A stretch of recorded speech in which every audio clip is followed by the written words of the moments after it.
Roberto, bonjour. Bonjour, ça va bien? Merci de m'accueillir chez toi, c'est un peu chez toi là. Ben, merci d'être là. On va dire pour les prochains jours, c'est chez toi aussi. Oh, c'est sympa. Donc tu es directeur de l'école. Oui, c'est ça. Est-ce que tu peux nous situer un peu pour les gens qui ne connaissent pas cette école, le nombre d'étudiants, les niveaux, etc., d'élèves, les niveaux, etc. Ici, on est dans le village de Clare, au Nouveau-Brunswick. Et puis, l'école s'appelle le Centre d'apprentissage du Haut-Madawaska. Donc, le Haut-Madawaska, c'est une région dont figure le village de Clare. Il y a aussi le village de Baker Brook, Lac Baker, puis aussi Saint-Hilaire. Puis ici, c'est une école publique de la maternelle, donc 5 ans, jusqu'à environ 8e année, qui se trouve à être de 13-14 ans. D'accord. Il y a combien d'élèves? 202. 202 élèves. Et combien d'enseignants? Une vingtaine environ. Ce qui arrive, c'est qu'on a des gens qui sont à demi-temps, à des fractions de temps différentes. Donc, des adultes, il y a une vingtaine d'adultes enseignants qui travaillent à l'école chez différents horaires.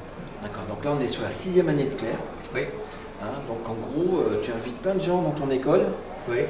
Pour voir ce qui se passe, échanger. Donc, tu as tes élèves qui présentent des ateliers. Alors, moi, j'ai visité la vidéo, la radio, enfin, tout un tas de choses super intéressantes. Quel est le but de ces journées? Pourquoi tu fais ça? Ce qui arrive, c'est nous, on avait été avec le collègue Mario Asselin, que tu connais bien, à Autran, dans les Vercors. Et puis, à ce moment-là, c'était autour des années 2004, je crois. Puis nous, ce qui nous avait impressionné là-bas, c'était vraiment une des plus importantes rencontres d'Internet à ce moment-là, encore, je crois probablement. Et puis, ce qui nous avait frappé, c'était une grande conférence dans un tout petit village. Et puis, lorsqu'on est revenu, évidemment, avec les forces des réseaux sociaux et tout ça, on a lancé, moi et Mario, l'idée d'avoir quelque chose comme ceci, c'est ce que ça se fait. On était dans le mouvement de Educon à Philadelphie, donc avec Academy of Science and Learning, avec des gens là-bas qui faisaient des belles choses. Mais du côté francophone, souvent, on a de la difficulté à suivre. Parce que justement, les gens parlent peut-être pas bien la langue ou ils se sentent peut-être pas à l'aise d'y aller. Et puis il n'y a pas des liens entre les communautés, les gens ne se connaissent pas forcément, pas d'affinité nécessairement. Fait que là, on a dit, pourquoi on ne pourrait pas faire quelque chose basé sur différents modèles comme ça qu'on avait vu un petit peu partout. Puis ce qui était intéressant, c'est que lorsqu'on a parlé de ça, le lendemain ou 2 ou 3 jours, il y avait déjà des gens qui disaient, moi je suis prêt à aider. Moi, je vais être bénévole. Moi, je vais aller. Quand tu dis des gens, c'est des gens en local ou sur Internet? Un peu de tout, un peu de tout, donc au niveau de l'école aussi. C'est sûr que les gens, les élèves, les gens de la communauté ne comprenaient pas trop. Eux n'ont pas eu la chance d'aller à Autran. Donc, je leur ai demandé un peu de faire confiance au système. Ce qui est intéressant avec Claire 2015, je parle déjà de 2016, avec Claire 2015, c'est qu'on a 0 budget de publicité. Donc, tous les gens qui sont ici aujourd'hui, c'est parce qu'ils nous ont vus, ils nous ont suivis sur les réseaux sociaux. C'est un peu ça la force du web. Et puis là, ce qui est arrivé, c'est qu'avec le temps, on avait essayé de faire un peu une formule Barcamp et tout ça. Les gens, on s'est ajusté. On a demandé aux gens qu'est-ce qu'ils veulent. Mais premièrement, c'est qu'ils veulent se retrouver dans un même espace pour échanger, discuter. Les gens veulent voir les jeunes en action. Les gens veulent voir des choses nouvelles, veulent avoir des idées. Pour que lorsqu'ils retournent dans leur milieu par la suite, ils peuvent avoir des idées pour essayer des choses. Alors moi, c'est ça qui me surprend, parce que c'est rare, ces moments où on permet à l'extérieur, moi je suis de l'extérieur de l'école, à rentrer dans l'école, et puis ça ne dérange pas les profs, ça ne dérange pas les élèves? C'est sûr qu'on ne pourra pas faire ça toujours. Évidemment, nous, on a fait des projets, différents projets en robotique. Donc, on a déjà une culture organisationnelle qui faisait en sorte qu'on était sollicité pour que des gens viennent passer du temps à l'école.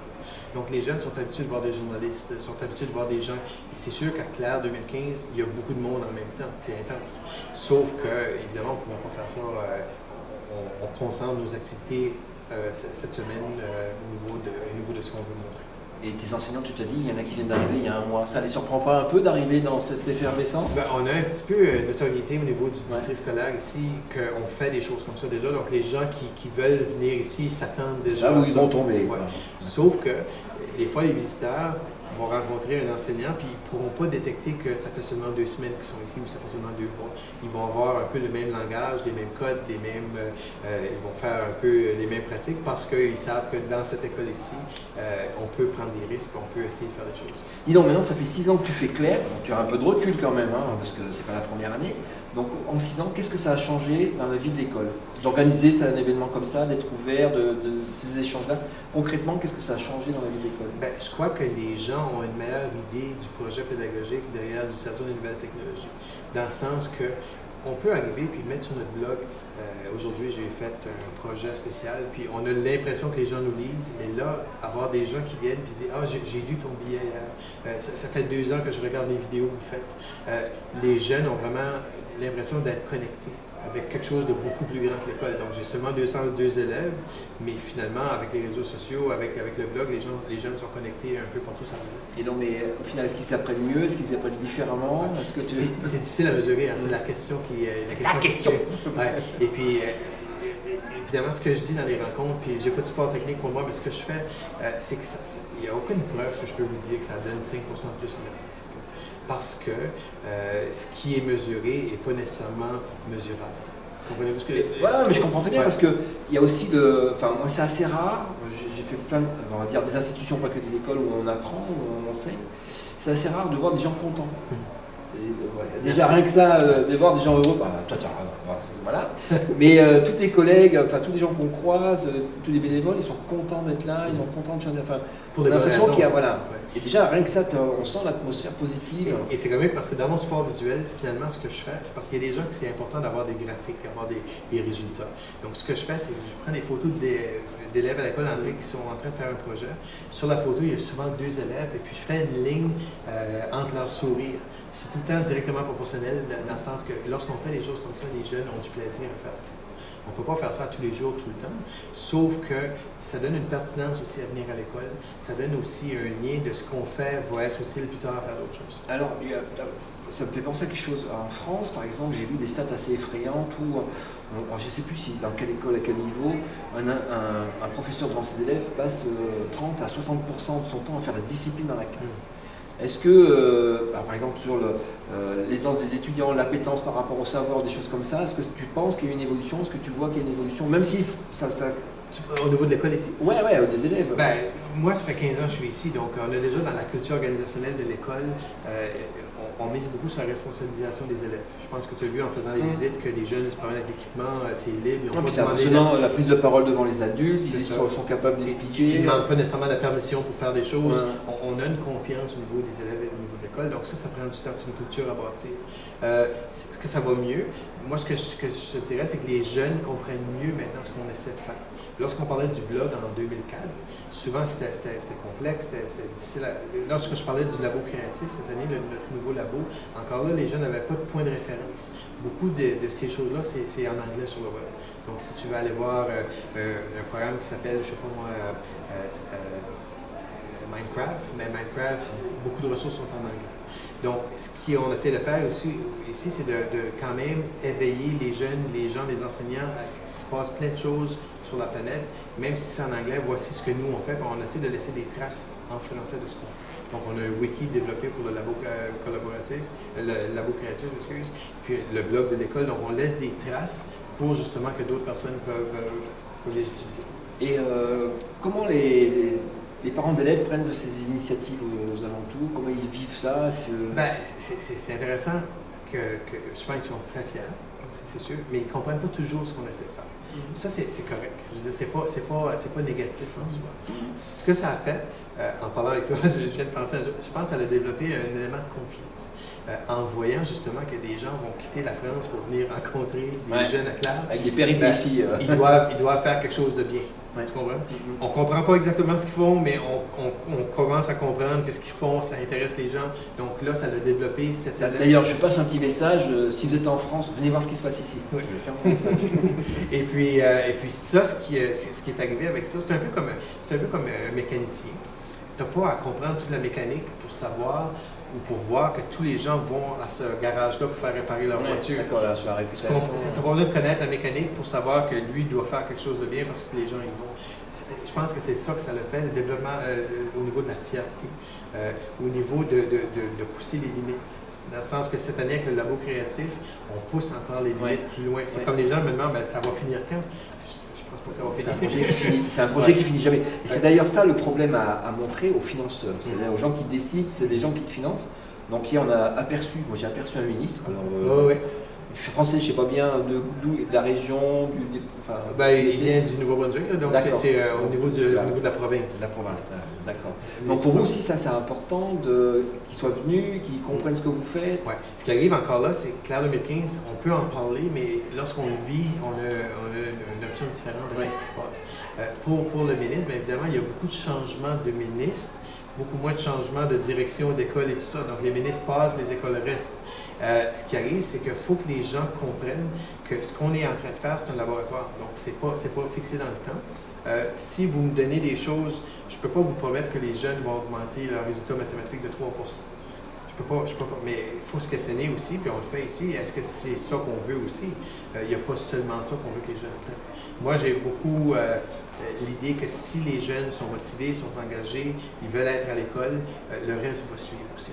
D'accord. Puisqu'on parle de décideurs, on va parler de gros sous. Tu as une idée entre guillemets, du surcoût de mettre la mise en place de tout ce que tu as fait ici par rapport à une école classique ou pas? C'est difficile à dire. Au Nouveau-Brunswick, on a eu des occasions. Il y a eu ce qu'on appelle le fonds d'innovation en apprentissage. Donc, c'était des argents débloqués justement pour créer des projets comme ça.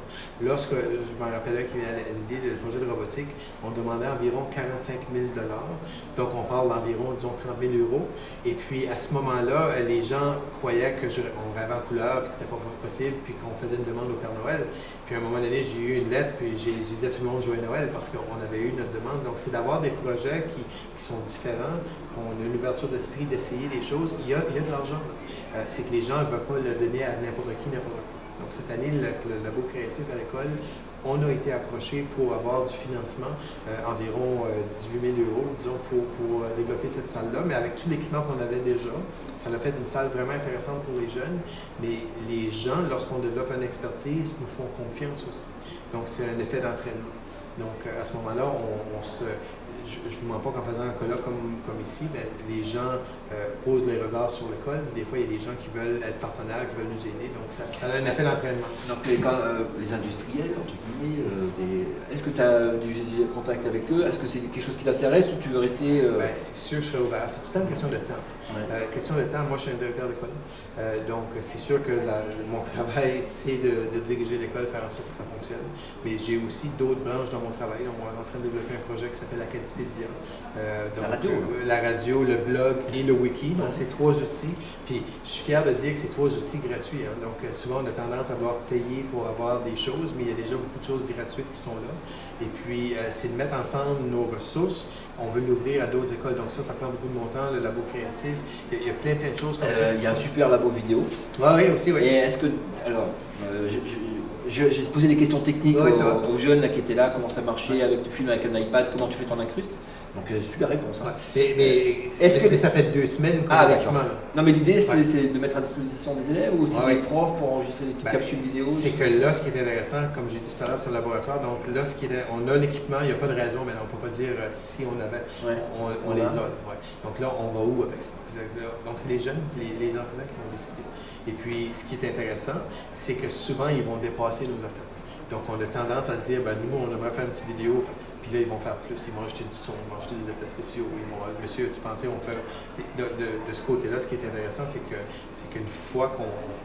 En anglais, il y a une expression « build it and it will come », le film, le Field of Dreams, là, avec un homme qui construisait un stade de baseball dans un coin perdu. Puis les gens disaient, t'es fou, il n'y a personne qui va venir ici. Puis lui, il avait la croyance, je vais le construire, puis ils vont venir. Puis les gens... il avait fait sale comble à la fin. Donc, moi, je suis un petit peu comme ça, je vois ça aussi. On le fait. Puis, ce qui est intéressant, année après année, les gens viennent. Puis, nous, je ne mentirais pas que c'est bon pour mes jeunes aussi. Mes élèves doivent se préparer.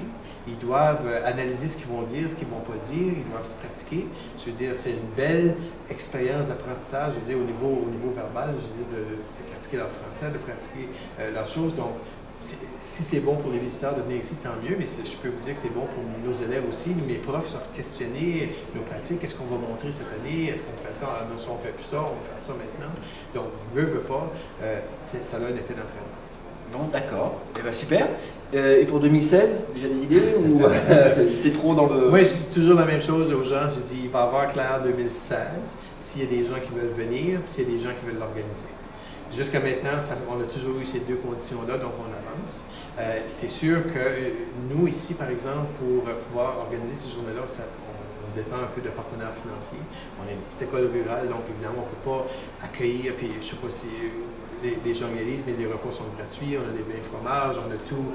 Le bar à bonbons. Le bar à bonbons. Les patates pilées. En plus, ouais. Puis donc, évidemment, pour une petite école, ça ne serait pas possible de pouvoir offrir quelque chose comme ça à cette échelle-là sans appui financier.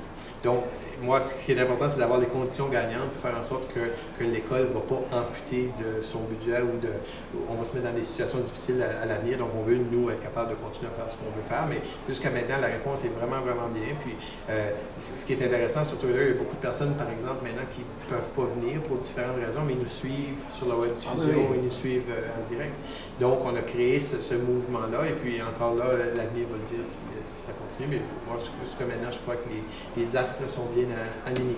Alors, tu sais, pour moi, j'ai toujours suivi, enfin, ça fait 3-4 ans, Claire de mon lit, parce que les web diffusions se font le soir, alors j'étais toujours dans mon lit, mais là, pour une fois, je peux me balader en vrai. Ouais. Bon, ben, impeccable. Et sans pyjama. Oui, sans pyjama. Par contre, il faut s'habiller sévère, hein, quand même, chez moi. Ouais, c'est pas chaud. Hein. Ouais, c'est spécial aujourd'hui, au mois de janvier avec la neige et tout. Ouais. Bon, ben, merci bien. C'est moi qui te remercie. À l'année prochaine. Super gentil, oui.